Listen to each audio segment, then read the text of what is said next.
สวัสดีค่ะ คลิปนี้มาชวนทำเค้กกล้วยหอม สูตรเค้กกล้วยหอมโฮมเมด สูตรเค้กกล้วยหอมง่ายๆ ไม่ต้องใส่เครื่องตี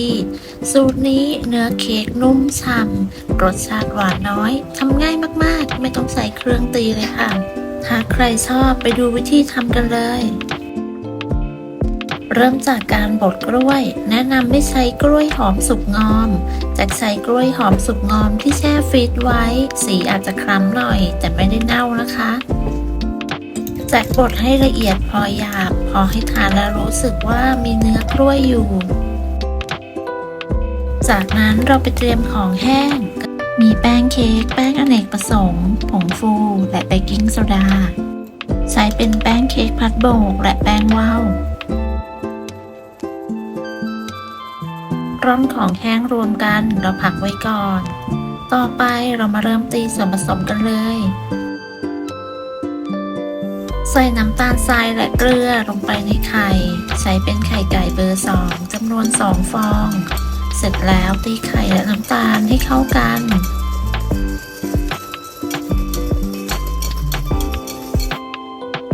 เมื่อตีจนเข้ากันดีแล้วต่อไปใส่นมข้นจืด น้ำมันและเนยละลาย น้ำมันจะใส่เป็นน้ำมันรำข้าว ส่วนเนยใส่เป็นเนยเค็มค่ะ หากเพื่อนๆใช้เนยจืดก็เพิ่มเกลืออีกเล็กน้อย เสร็จแล้วก็คนส่วนผสมให้เข้ากัน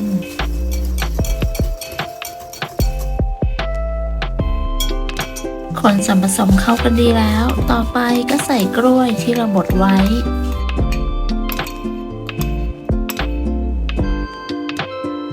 ตามด้วยกลิ่นวานิลาหรือกลิ่นกล้วยหอมก็ได้ตามชอบ แล้วก็ใช้ตะกร้อมือคนส่วนผสมให้เข้ากัน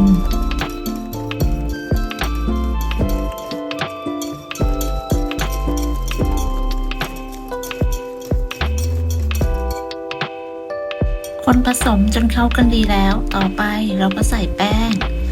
ที่เราร่อนไว้ทั้งหมดใส่ลงไปเลยค่ะ เสร็จแล้วใช้ตะกร้อมือคนส่วนผสมให้เข้ากัน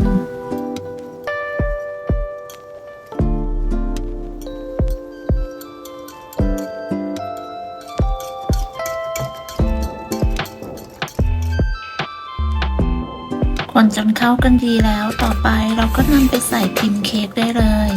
วันนี้ใช้เป็นพิมพ์เค้กกล่องขนาด2ปอนด์เราสามารถใส่ส่วนผสมลงไปได้ทั้งหมด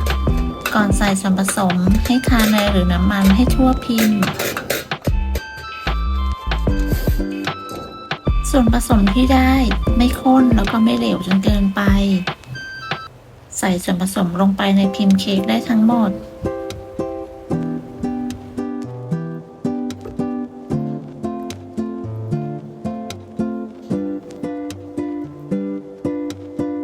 ก่อนนำเข้าอบอย่าลืมเคาะพิมพ์เบาๆเพื่อไล่อากาศจัดอบที่อุณหภูมิ170องศา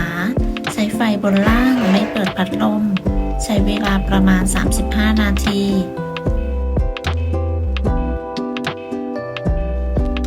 เมื่อครบเวลาก็นำเค้กออกจากเตาเช็คสุกด้วยการใช้ไม้สะอาดจิ้มลงไป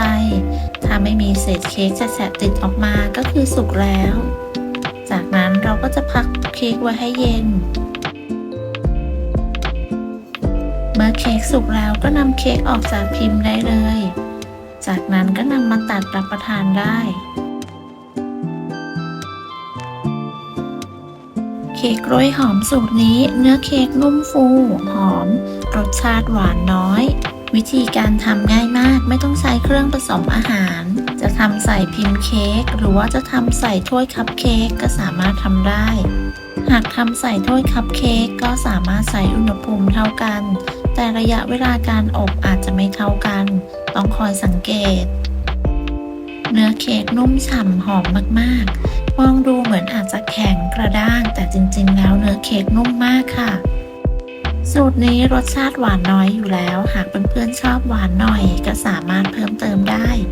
หรือจะใส่ลูกเกดอัลมอนด์สไลด์เพิ่มเติมก็สามารถทำได้เลยตามชอบขอบคุณสำหรับการติดตามรับชมคลิปนี้หากเพื่อนๆชอบก็อย่าลืมลองทำกันดูนะคะได้ผลยังไงก็มาคอมเมนต์คุยกัน สำหรับคลิปนี้จะต้องลาไปก่อนพบกันใหม่ในคลิปหน้า สวัสดีค่ะ